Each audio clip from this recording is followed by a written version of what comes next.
शिवाय गुरवे नमः। शिवाय गुरवे नमः।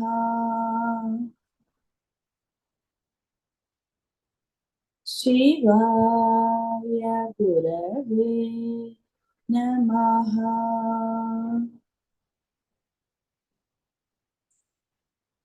शिवाय गुरवे नमः। शिवाय गुरवे नमः।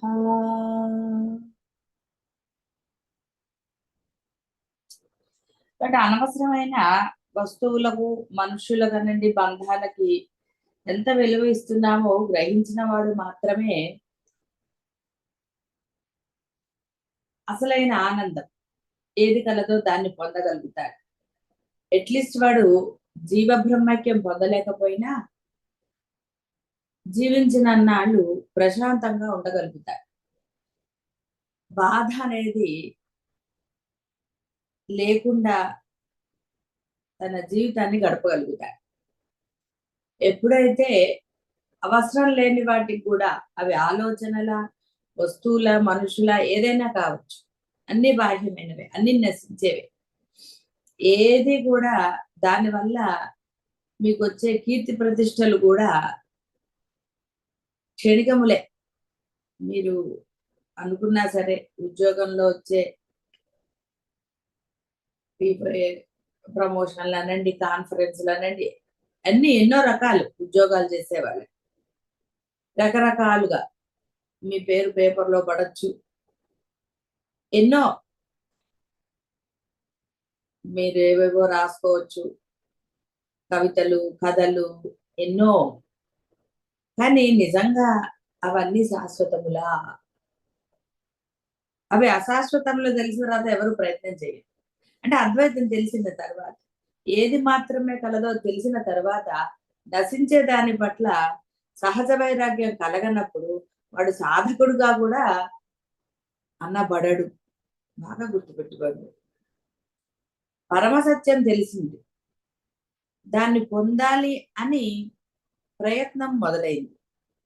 ఈ ప్రయత్నంలో కాబట్టి ఇప్పుడే మొదలవలా, మీ ప్రయత్నాలు అంతకుముందు నుంచి ఎప్పటి నుంచోనే మొదలైన తర్వాత కూడా అశాశ్వతములైన ఆ బాహ్యం పట్ల, అది ఏదైనా సరే, మీ ఉద్యోగమైనా సరే, ఇంటి కార్యక్రమాల ఏదైనా సరే, వాటి పట్ల మీకు సహజ వైరాగ్యం కలగనప్పుడు, వాటి గురించిన ప్రయత్నాలు ఇంకా ఇంకా జరుగుతూనే ఉన్నప్పుడు, అంటే వాటి పట్ల ఒక ఇష్టము అనండి, కొన్ని మోహము అవన్నీ ఎందుకు, ఇష్టము అంటే ఇంకా వాటి పట్ల సాధన పట్ల ఎంత ఉండాలో అంత లేనప్పుడు, బాహ్యం పట్ల ఉందంటే నువ్వు సాధకుడు ఎలా అవుతావు? సాధకుడు అనేవాడు అంటే ఒక ప్రయాణం మొదలెట్టాడు అనుకుందాం. ప్రయాణం మొదలుపెట్టిన వాడు గమ్యస్థానం చేరే వరకు కూడా గమ్యస్థానమే ఉండాలి కానీ దృష్టిలో అన్యం ఉండరాదు. అన్యం పట్ల ఇది ఉండదు. అప్పుడు మాత్రమే వాడు గమ్యస్థానాన్ని సరైన సమయంలో చేరుకుంటాడు. గమ్యస్థానం ఎప్పుడో చేరుకోవటం అనేది ఎలాంటిదో మళ్ళీ చెప్పక్కర్లే విడిగా. అంటే ఇక్కడ ఈ జీవిత ప్రయాణంలో మీరు ఈ జీవితంలో కనుక అది పొందలేనప్పుడు ఏమిటి ఉపయోగం? ఈ జీవితంలో ఇప్పుడు ఈ ప్రయాణంలో మీకు తెలిసింది పరమ సత్యం ఏమిటి, దాని మార్గం ఏమిటి. కాబట్టి మార్గాన్ని పొందే వరకు అన్య మార్గం వైపు దృష్టి పెట్టరాదు.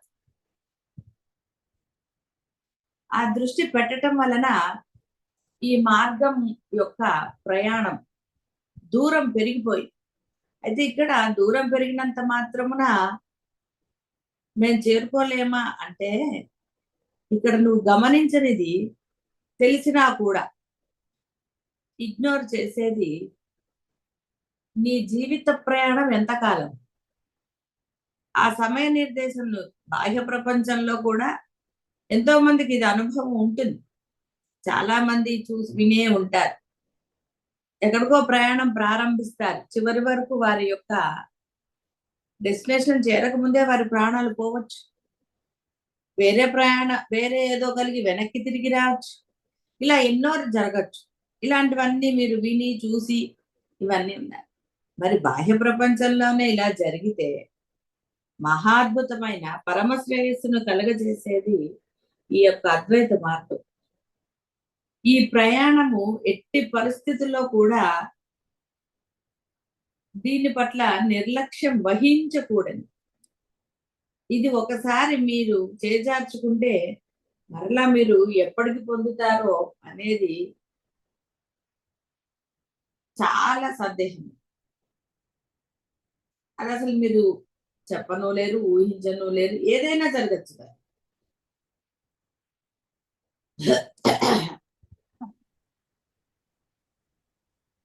మరి అలాంటప్పుడు ఇంకా దేనికోసము ఈ యొక్క బాహ్య ప్రపంచం పట్ల ఇంకా వ్యామోహం, ఇంకా కీర్తి ప్రతిష్టలు కావాలి, పేరు గుర్తించబడాలి. ఆ పేపర్ చింపేసి అవతల పాడేస్తారు, దేనికన్నా వాడేస్తారు. మీ పేపర్ పడింది దాచుకునే మీరు తప్ప ఎవరు దాచుకోరు. ఒకవేళ ఓ పుస్తకంలోనో లేకపోతే ఒక పేపర్లోనో ఎక్కడో అక్కడ ఒక జర్నల్ అనండి, ఏదైనా సరే ఎక్కడైనా సరే ఏదైనా పడిందంటే మీరు తప్ప ఎవరు దాచుకోరు. నిన్న మొన్న అంతకుముందు కూడా చెప్పినట్టు గుర్తు నాకు. మొన్న మీ పేరే మీ ఫోటో పెట్టుకోవడానికి అనండి, మీ పేరు కూడా గుర్తులేని వాళ్ళ కోసం మీరు ఆస్తులు సంపాదించి ఇచ్చి ఏమిటి లాభం? చదువు చెప్పానేమో. కాబట్టి మీరు మీ నెక్స్ట్ తరం అంటే పోనీ మీ పిల్లలు ఏదో అనుకుంటారు, పిల్లలు కూడా మీ ఫోటో పెట్టుకుంటారన్న నమ్మకం లేదు. ఏదో తలుచుకుంటారు, ఏదో చేస్తారు కొన్నాళ్ళు. తర్వాత తరం వాళ్ళు, ఆ తర్వాత తరం వాళ్ళు కూడా లేదు. కానీ మీరు ఎన్ని తరాలకు సంపాదిస్తున్నారు? ఇవన్నీ నశించేవని తెలుసు, అన్ని తెలుసు. ఇదంతా కూడా అజ్ఞానం వాడికి, మూర్ఖంగా ఉన్నవాడికి అనుకోవచ్చు. కానీ మీకు ఏది పరమ సత్యమో అంటే మీకు శ్రేయస్సుని ఏది కలుగ చేస్తుంది జీవితాన్ని, ఈ మానవ జన్మ సార్థకత ఎందులో ఉన్నది అని తెలిసినది. ఆచరణ పెద్ద కష్టమైంది కానే కాదు అని కూడా తెలిసింది. అన్ని తెలిసిన తర్వాత కూడా ప్రాధాన్యత ఇవ్వకుండా దీనికి ప్రాధాన్యత ఇవ్వకుండా ఇంకా ఈ బాహ్య ప్రపంచానికి ఆ ప్రాముఖ్యత అనేది ఇవ్వబడుతుంది. ఆలోచన రావటం లేదు, ఇదంతా వృధానే కదా అని.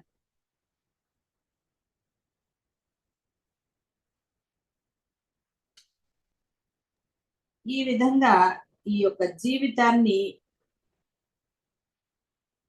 కేవలం జీవితాన్నే వ్యర్థం చేసుకోవటం లేదు మీరందరూ. ఆ పరబ్రహ్మం ఇచ్చిన పరమమైన అనుగ్రహాన్ని కూడా అంటే వృధాగా పారబోస్తున్నారు. అంటే అమృత భాండం చేతికి చిక్కినా కూడా దానిని తీసుకోకుండా అనవసరమైన వాటి కోసం అరులు చేస్తున్నారు. అదేదో అంటారు చూసారా, మబ్బులు చూసేసి ఇంట్లో ఆవిడ నీళ్ళని పారబోసేస్తుంది, ఆ నీళ్లు పట్టుకోవచ్చు అని. అయితే మబ్బులు కనపడినంత మాత్రాన వర్షం కురుస్తుందని గ్యారంటీ లేదు. అదే విధంగా బాహ్యంలో ప్రవర్తిస్తూ అంటే మీ కోపతాపాల ఇక ఏవైనా అనండి, వాటిని ప్రదర్శిస్తూ వాటి కోసం పరుగులు పెడుతూ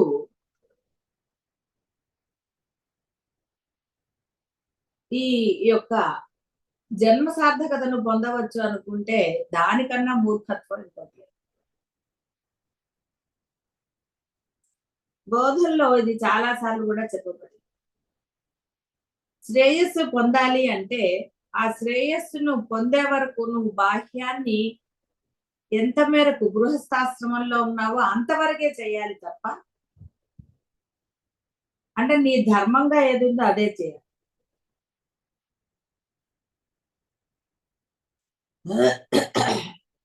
దానికి మించినది ఇక్కడ ఆప్షన్స్ కూడా నువ్వు ఇక్కడ ఇచ్చుకోవచ్చు, పర్వాలేదు. ఇంట్లో వాళ్ళకి చెప్పి ఒక స్థలానికి వెళ్ళి ఎక్కడన్నా ఏకాంత ప్రదేశంలో సాధన చేసి ఆ పూర్ణత్వాన్ని శీఘ్రంగా కూడా పొందవచ్చు. ఎన్నోసార్లు చెప్పుకున్నట్టుగా ప్రహ్లాదుడు వీళ్ళందరూ రాజ్యపాలన ఆ సెకండ్లోనే ఆలోచించకుండా తలుపులు వేసుకుని ముందర సిద్ధి పొందారు, ఆ తర్వాతే రాజ్యపాలనకు వచ్చారు. మరి వారికన్నా ఎక్కువ రాజ్యాల ఏదన్నా అని మనం చాలాసార్లు మీ అందరికి బోధించబడింది. సరే, మార్పులు వచ్చాయా రాలేదా అనేది ఎవరికి వాళ్ళు చూసుకోవాల్సిందే తప్ప చేసేదేమి లేదు. అందువలన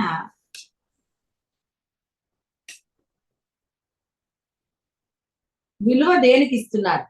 మీ జీవితానికి మీరు ఇవ్వలేని విలువ ఎన్నిటికి ఇస్తే మాత్రం ఏంటి ఉపయోగం? ఏమీ లేదు. బాహ్య ఆడంబరాలలో అంటే ఇక్కడ బాహ్య ఆడంబరముల ఊబిలో కూరుకుపోయి ఉన్నారని చెప్తున్నారు. వీటి ప్రాముఖ్యం జీవితంలో పెరుగుతున్నా కొద్దీ జీవితం నుంచి సత్యం కనుమరుగవుతుంది. అంటే ఇప్పుడు చెప్పిందంతా అదే. మీరు ఆ బాహ్యమైన వాటన్నిటికీ కీర్తి ప్రతిష్టలు, డబ్బు, పేరు, ఇక ఏమైనా సరే అనుకోండి, మీ ఉద్యోగాలు, మీ ఉద్యోగం కూడా బాహ్య ఆడంబరమే. ఎంతవరకు సంపాదన? అంతకు మించిన సంపాదన చేసింది ఆడంబరమే. పరుగులు పెట్టేది ఆడంబరమే. పరుగెడుతూ మంచినీళ్ళు తాగలరా? నిలబడి తాగలుగుతారు, తృప్తిగా తాగలుగుతారు. అదే పరిగెడుతూ ఏమిటి చేస్తారు? తృప్తి లేని జీవితంలో 100 ఏళ్ళు వచ్చినా వాడు సంపాదిస్తూనే ఉంటాడు ఓపిక ఉంటే. ఎందుకంటే వాడికి తృప్తి లేదు, సంపాదన ఎందు తృప్తి లేదు, దేనికి తృప్తి లేదు వాడికి. ఇంకా బాహ్యంలో ఏమిటో పరమసత్యం తెలిసిన తరువాత కూడా ఈ బాహ్యంలో మీకు గనక సహజ వైరాగ్యం కలగకపోతే ఇంకా ఎన్ని జన్మలు పడతాయో. అయితే ఇది చాలా తేలిగ్గా తీసుకోవచ్చు మీలో కొంతమంది.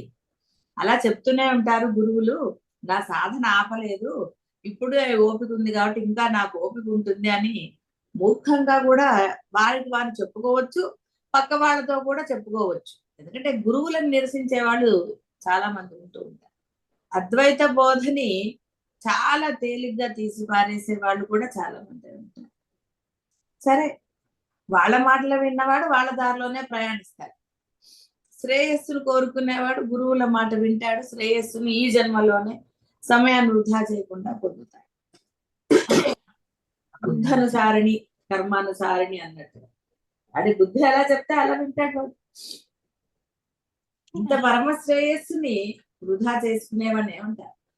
అహంకారం మిథ్య అని. ఇక్కడ అహంకారం అంటే పొగరని కాదండి, నేను మిథ్య. ఈ నేను లేనే లేదు. నువ్వు పుట్టాక నీకు ఎప్పటికి తెలిసింది నేను? పొయ్యాక ఏమిటి అనేది నువ్వు? పొయ్యాక అక్కర్లేదండి, కాళ్ళు చేతులు పడిపోయి ఇప్పుడు 4 రోజుల నుంచి ఒక ఆయన మంచం మీద ఉన్నాడు. ఏమంటాడు ఆయన? నేను అనగలడా? ఇప్పుడు నేను ప్రయత్నం చేస్తానని లోపల ఆ జీవి బతుకుండి అంటే మటుకు చెయ్యగలడా? ఏంటి ఉపయోగం? ఎవరిది ఏమిటో పరిస్థితి. ఇక్కడే నేనేం మిమ్మల్ని భయపెట్టడానికి దానికి చెప్పటం లేదు. జాగరూకత వహించండి, హెచ్చరిక. అన్ని బాగున్నప్పుడే చేయాలి కానీ బాలేనప్పుడు ఏమిటి చేసేది? ఎప్పుడు పోతారో అప్పుడు ఎవరో ఒక ఆవిడకి ఎప్పుడు పోతానో చెప్పండి, నాకు కొన్ని పనులున్నా చేయాలని. ఎప్పుడు పోతారో తెలుసా? ఇంకా చేసేదండి పోతానన్న భయంతో ఉంటే. నీకెందుకు? నువ్వు చేయవలసింది ఇప్పుడు చెయ్యవమ్మా. ఇప్పుడు ఓపిక ఉంది అన్ని ఇప్పుడు చెయ్యి. ఎప్పుడో పోయేటప్పుడు ఎప్పుడు పోతానో తెలుసుకొని చేయటం ఎందుకు అసలు? నువ్వు ఏం చేయదలుచుకున్నా అవి చెయ్యి ఇప్పుడు. అది బాహ్యమైనది. ఇక్కడ మీరు ఇప్పుడు చేయవలసింది సాధన మాత్రమే. అన్ని వదిలేసి సాధన చేయాలి అని వదలలేకపోతున్నాం అన్నది కేవలం ఇష్టం లేకపోవటమే. ఇంకా సత్యంతో సంఘానికి బుద్ధి అయితే బుద్ధి వేరు నేను వేరు అవన్నీ లేవండి. బుద్ధి మీరు అన్ని ఒకటే. మీరు నిర్ణయించుకున్న దానిలో మీరు ప్రయాణం చేస్తారు. దానికోసం వాదనలు చేస్తారు, ఆర్గ్యుమెంట్ ఏదైనా చేస్తారు, సమర్థింపులు చేస్తారు, మీరే అంటారు. అలా శంకరులని గురువుని ధిక్కరించారంటే శంకరులను ధిక్కరించినట్టు. ఇదంతా శంకరుల బోధ. శంకరులు అంటే సాక్షాత్ పరమాత్మ యొక్క ఇది అని. ఎందుకంటే ఆయన పంపించకపోతే అద్వైతాన్ని ఎవరు బోధిస్తారు? స్వరూపము అహంకారం కాదని సత్యమే తెలిసినప్పుడు మాత్రమే అహం బ్రహ్మాస్మి అనాలి, తత్వమసి అనాలి, ఇంకోటి అనాలి. అది లేకుండా ఈ డైలాగులు కొట్టడం, నేను సాధన చేస్తున్నాను అనటం, ప్రశాంతంగా ఉన్నాను అనటం, అవన్నీ కేవలం వాచా వేదాంతమే. మరి ఎందుకు పూర్ణత్వం రాలేదు? ఎందుకు ఇంకా బాహ్యం పట్ల నీకు మోహం నశించలేదు అని అంటే సమాధానం చెప్పగలరా? సమర్థింపు లేని సమాధానం చెప్పగలిగే వారు మాత్రమే అద్వైతం గురించి మాట్లాడారు. కాబట్టి సమాధానం ఉన్నదా మీద? నిజంగా మీరు వదిలేసి బాహ్యమే లేదండి, అలా ఉన్నాను అని అంటే మరి పూర్ణత్వం ఎందుకు రా? ఎందుకని ఇంకా కొన్నిటి పట్ల మీరే మిమ్మల్ని మీరు చూసుకోవచ్చు. దేని పట్ల ఇంకా మీకు ఉంది, దేనికోసం తాపత్రయపడుతున్నారు? ఎందుకంటే మీ మనసులోది పరమాత్మకు ఎలాగో తెలుసు. మీకు మీరు నిష్కర్షగా లేకపోతే సాధన చేయలేరు. సాధన చేసిన వాడికి సిద్ధి. సాధన చేయనప్పుడు బాహ్య ప్రపంచంలో ఏవో ఒకటి ఉంటూనే ఉంటాయి, ఎన్నో గుర్తొస్తూ ఉంటాయి. ధర్మం గుర్తురాదు, బాధ్యతలు గుర్తొస్తాయి. మనిషిగా నీ ధర్మం సాధన చేయడం రా, ఎందుకంటే ఇప్పుడు నీకు తెలిసింది కాబట్టి. ఆ ధర్మం తప్ప అన్ని ధర్మాలు చేస్తాయి. ఎప్పుడోనే చెప్పారు శంకరుడు, జ్ఞానికి అసలు ఏ ధర్మాలు విధించబడలేదు. ఎస్, ఏ ధర్మాలు లేవు. కాబట్టి వీటిని అనుసంధానం చేస్తే, అంటే ఆచరణ చేస్తే జీవన్ముక్తిని ప్రసాదించే అమృత వాక్కులివి. మనస్సు అర్థరహితమైన మిథ్యాభావుల భాండారం. ప్రతి దానితో మమేకం అవటం, నా ఇల్లు, నా పేరు ప్రతిష్టలు, ఆస్తిపాస్తులు నావి, ఇలా వాడు ఇవేవి త్యాగం చేయడు. వాడికి ఏదో అవసరం ఉందని వాడికి ఏదో ఇచ్చి, ఏమండి నా వస్తువులు వాడికి ఇచ్చానండి అంటాడు. నీకు పనికిరానివే ఇచ్చావు, నీకు అవసరం ఉన్నవి ఇచ్చావా? ఏమివ్వరు. అవసరం ఉన్నవి ఇస్తారండి? విలువైన వస్తువు పక్క వాళ్ళ ఇంట్లో పోని వాళ్ళు ఏదో అవస్థ పడుతున్నారని సోఫా ఇస్తారండి? ఏమివ్వరు. ఏమవుతుంది కింద కూర్చుంటే అంటారు. ఇలా మనస్సు రకరకాలుగా ఉంటుంది. మీరు ఎంతవరకు అంటే మీ లగ్జరీ లైఫ్ కి ఇబ్బంది రానిది, బ్యాంక్ బ్యాలెన్స్ తగ్గనిదనండి, ఏదైనా అనండి, అవి చేయగలుగుతారు. కానీ బ్యాంక్ బ్యాలెన్స్ ఖాళీ చేసుకోగలుగుతారా? ఎందుకంటే ఏమని రాస్తారండి వీళ్ళు? తదనంతరం అంటారు, పొయ్యాక. ఎందుకంటే అవతల వాడు మనం పోయే వరకు, మీరు పోయే వరకు ఎదురు చూడాలా? ఒరే నేను పోయాక నీకు వస్తుందిరా అంటే వాడు ఏమనుకుంటాడు? ఎప్పుడు పోతాడా అనుకుంటాడు. ఎందుకండి పొయ్యాక ఇలాగే అనుకోవచ్చు. అమ్మ ఇప్పుడే ఇచ్చేస్తే వాడు అసలు మమ్మల్ని చూస్తాడో చూడటండి అంటే భయం ఉన్నవాడు ఈ డైలాగ్ మటుకు ఎందుకండి? ఎట్టాగో వాడికే పోతుంది పొయ్యాక. ఇప్పటి నుంచి అంటే వాడు మిమ్మల్ని మీరు ఎప్పుడు పోతాడని, పోతే బాగుండు అనుకుంటాడు. అదేదో సినిమాలో వాడు ఎప్పుడు పోతాడు, ఆస్తి అంతా వాళ్ళకి వస్తుందని వాళ్ళు కొంచెం బాలేదనగానే పోయావా అంటారు. అప్పుడెప్పుడో వచ్చిందో సినిమా. వాళ్ళు ఎదురు చూస్తూనే ఉంటారు వీడు ఎప్పుడు పోతాడని. ఎందుకంటే వీడికి పెళ్ళవలేదు, పిల్లలు లేరు, ఏది లేదు. వీడు పోతే ఆస్తి వాళ్ళకే వస్తుందని వాళ్ళకి తెలుసు. అందుకని వీడు ఎప్పుడు పోతాడా అని చూస్తారు. కొంచెం బాగాలేకపోతే వీళ్ళు డిసైడ్ అయిపోతారు వీడు పోతాడని. ఎందుకండి లేని ఆలోచన కల్పించడం ఎందుకు? నేను పోయాక అని, లేదా నన్ను బాగా చూసే వాళ్ళకి నేను డబ్బులు ఇస్తాను అంటే వాడు ఎందుకు చూస్తాడు? వాడిలో అంటే ఆశించి వాడు చేస్తే నీకు అది ఏం ఉపయోగం అండి? బూడిదిచ్చేవాడిని ఏం అడిగేదని అప్పుడు పాట చాలా బాగుంది. కాబట్టి బూడిదిచ్చేవాడిని అంటే అద్వైతం బోధించే వాళ్ళ కాబట్టి ఏమిటి వస్తుందండి? ఏమిటి అడుగుతారు? అద్వైతమే అడగాలి. కాబట్టి ప్రతిఫలం ఆశించకుండా త్యాగం చేసే వాళ్ళే, ప్రతిఫలం ఆశించకుండా, అది ఏదైనా సరే, సేవ కావచ్చు, అవసరంలో ఉన్న వాళ్ళకి వస్తు సహాయమా, ధన సహాయమా, ఇంకో ఏదైనా సరే చేయగలిగి. అంటే అసలు ముందు ఆ బుద్ధి ఉండాలి వాడు. లోపల లేనిది ఏం చేస్తాడండి? నిజంగా వాడి మనసులో ఏ భావం లేకుండా, ఆశించటం అనే భావం లేకుండా ఉన్న రోజు వాడికి వెంటనే తక్షణమే ఏమిటి చేయాలనేది స్ఫురణకు వస్తుంది, అది చేసేస్తాడు. భావన ఉన్నవాడే ఆలోచిస్తాడు ఇవ్వాలా వద్దా, ఏం చేయాలి అని. వెళ్ళాలా వద్దా అని ఎప్పుడు ఆలోచిస్తారండి? వెళ్ళాలి అనుకున్నప్పుడు అసలు ఏది ఆలోచించారు. వెళ్ళాలా వద్దా అని ఆలోచన ఎప్పుడు వస్తుందండి? పూర్ణ ఇష్టం లేనప్పుడే కదా. వెళ్ళాలి అన్న నిశ్చయం లేనప్పుడే వెళ్ళాలా వద్దా అంటారు.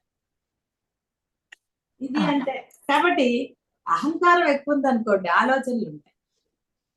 నేను ఉందనుకోండి, ఆలోచనలు ఉంటాయి, భావాలు ఉంటాయి, ఆశించటాలు ఇవన్నీ ఉంటాయి. నేను లేని వాడికి ఏదీ లేదు. అప్పుడు ఈ మిథ్యా ప్రాపంచిక విలువలను గుర్తించక్కర్లేదు. ఎప్పుడైతే ఈ నేను నశించిందో, సహజ వైరాగ్యం ఉన్నదో, ఈ మిథ్యా ప్రాపంచిక విలువలు, వస్తువులనండి, బంధువులనండి, ఏదైనా సరే ఎంతవరకు అంతవరకు. కానీ ఎలా తెలుస్తుంది? సాధన చేస్తే తెలుస్తుంది. చేయవలసినంత చేస్తే తెలుస్తుంది. లేదా ఎలా తెలుస్తుంది? తెలీదు. మీరు చేసింది గొప్ప అనుకుంటారు, బావిలో గొప్ప అనదు. అలాగే కాబట్టి సంపద పట్ల కూడా అనాసక్తి, ఏవగింపు కలగాలి. ఆత్మజ్ఞాన ఆసక్తులైన వేదాంత విద్యార్థుల కంటే సాధకుల కంటే సంపద పట్ల విముఖత్వము సరి అయిన దృక్పథం. ఇంకా సంపాదించాలి, ఇంకా ప్రమోషన్స్ కావాలి, ఇంకా హయ్యర్ కావాలి. ఓకే, నీ దగ్గరకు వచ్చింది అన్నప్పుడు అది లభిస్తే ఓకే, దానికోసం నువ్వు మళ్ళీ వెంపర్లాడటం అనేది కూడా. నీకు ఏం బోధించబడుతోంది, నువ్వు ఎటు ప్రయాణం చేస్తున్నావు? లేదు గురువు గారు, ప్రవచనాలు వింటున్నాను, సాధన చేస్తున్నాను అన్నమాట వాచా వేదాంతమే.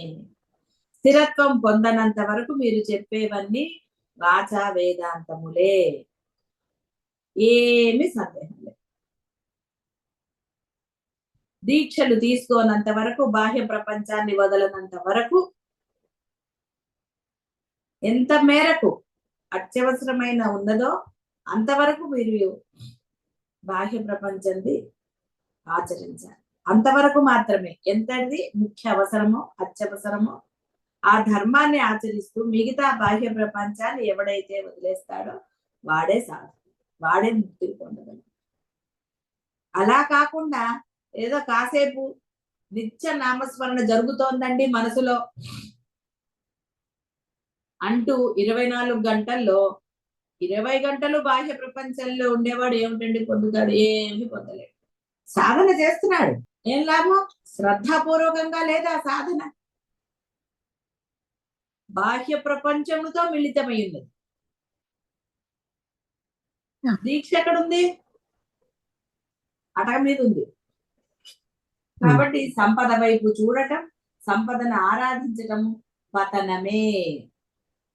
ఆస్తిపాస్తులు సంపాదించాలనే పిచ్చి చాలా చెడ్డ బంధహేతు. నాది అనేది అసలు ఏదీ లేనే లేదు ఈ ప్రపంచంలో. ఈ ప్రపంచాన్ని రంగస్థలం మీద ఒక నాటకాన్ని చూసినట్లుగా చూడాలి.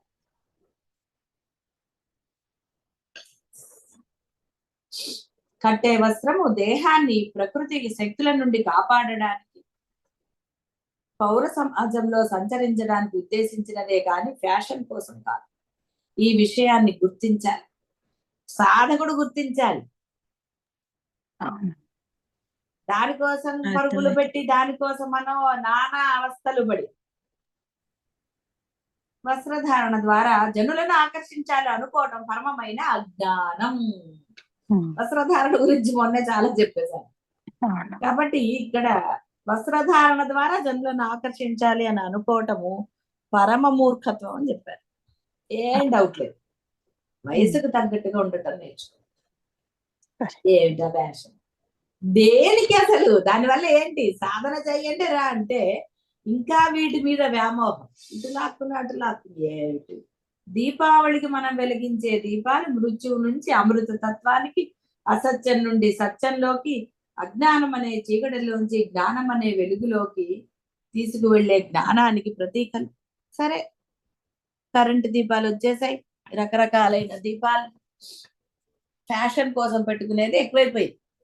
ఫ్యాషన్ కోసమే కదా ఇంతకు చెప్పిన వస్త్రధారణ అనండి, ఇంట్లో ఆడంబరాలు అనండి, దేనికోసం అండి? ఇంట్లో సోఫాలు, కాస్ట్లీ ఏంటవి షోకేస్ బొమ్మలు, దానికోసం ఎన్నెన్ని షాపులో తిరుగుతాం, ఎక్కడెక్కడో కొనుక్కుంటాం. ఎందుకు? ఇంట్లోకి అలా ఉండాలి.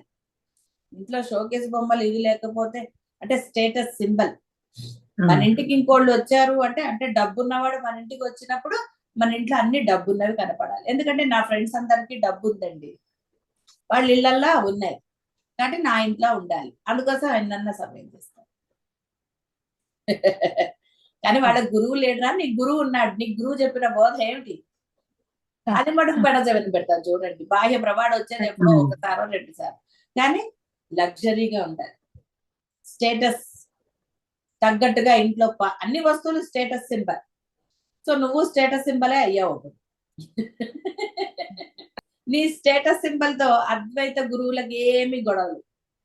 నీకు స్టేటస్ ఉన్నా లేకపోయినా అద్వైత గురువుకి ఏం పడదు. నువ్వు సాధన చేస్తున్నావా లేదా చూస్తాడు. చేయవలసిన విధంగా చేస్తున్నావా, డైలాగులే కొడుతున్నావా? వైరాగ్యం పూర్ణంగా ఉండాలి. అసతోమా సద్గమయ తమసోమా మృత్యోర్మా అమృతం. సరే, ఈ శ్లోకం చాలా మంది చెప్తూ ఉంటారు. ఏం లాభం, ఒట్టిగా శ్లోకం వచ్చా అంతే. నాకు ఎలా వండాలో ఎలా చేయాలో అంటే పాకశాస్త్రమే కాకుండా బాహ్య ప్రపంచంలో ఎన్నో డైలాగులు కొట్టచ్చు. ఆపరేషన్ ఎలా చేయాలో కూడా చెప్పచ్చు.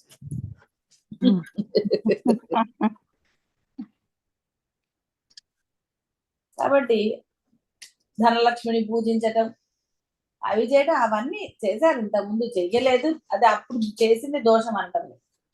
అప్పుడు మీకు పరమసత్యం తెలియదు కాబట్టి అవన్నీ చేశారు. పరుగులు పెట్టారు, డబ్బు కోసం పరుగులు పెట్టారు, ప్రాపంచిక విషయాల గురించి, స్టేటస్ కోసం అనండి, నగలని, అన్నిటి కోసం చేశారు.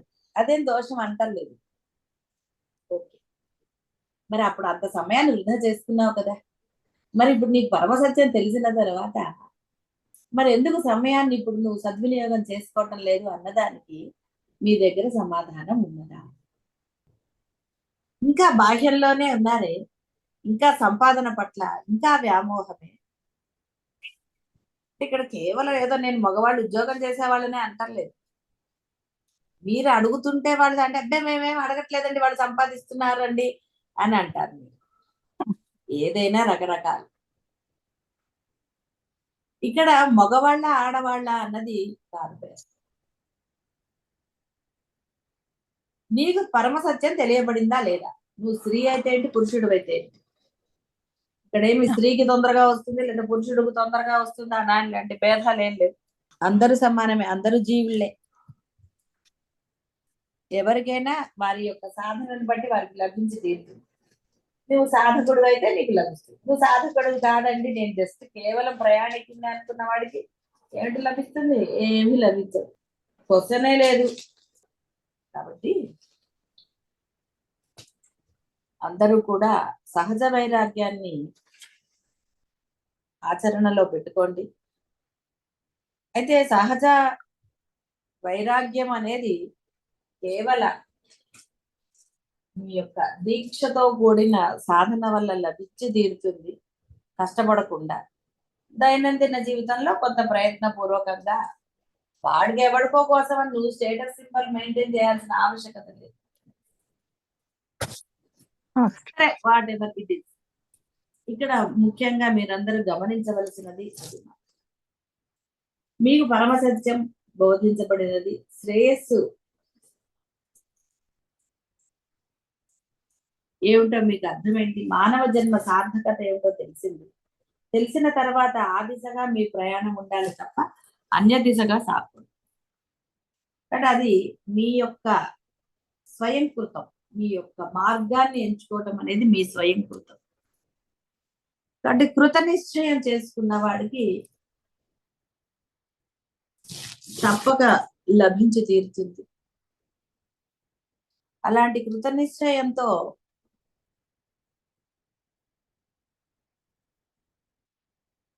గురువుకి తగ్గ శిష్యులు అనిపించుకోవాలని ప్రతి గురువుకి ఉంటుంది, ప్రతి శిష్యుడి యందు ఉంటుంది. శిష్యుడిలో భేదాలు చూడడు గురువు. తనన దేనికి ఆశ్రయించారో వారికి అది వారి స్థాయిని, మీ స్టేటస్ ని చూడకుండా చేస్తారు. గుర్తుపెట్టుకో, గురువుకి అక్కర్లేని స్టేటస్ శిష్యుడు మెయింటైన్ చేస్తే ఏమిటండి? అలాంటివి అద్వైతంలో ఉండవు. అద్వైతంలో సర్వము సమానమే. ఇక్కడ స్టేటస్ తోటి ఎట్టి పరిస్థితుల్లో ఏదీ లేదు. అంటే అందరూ కూడా జాగరూకతతో ఏది పరమ శ్రేయస్సును కలుగజేస్తోంది అన్న పరమ సత్యం మీకు తెలియబడిందో దానికోసం మనసా వాచ కర్మణ తపస్సు చేయండి. శుభం భూయాత్.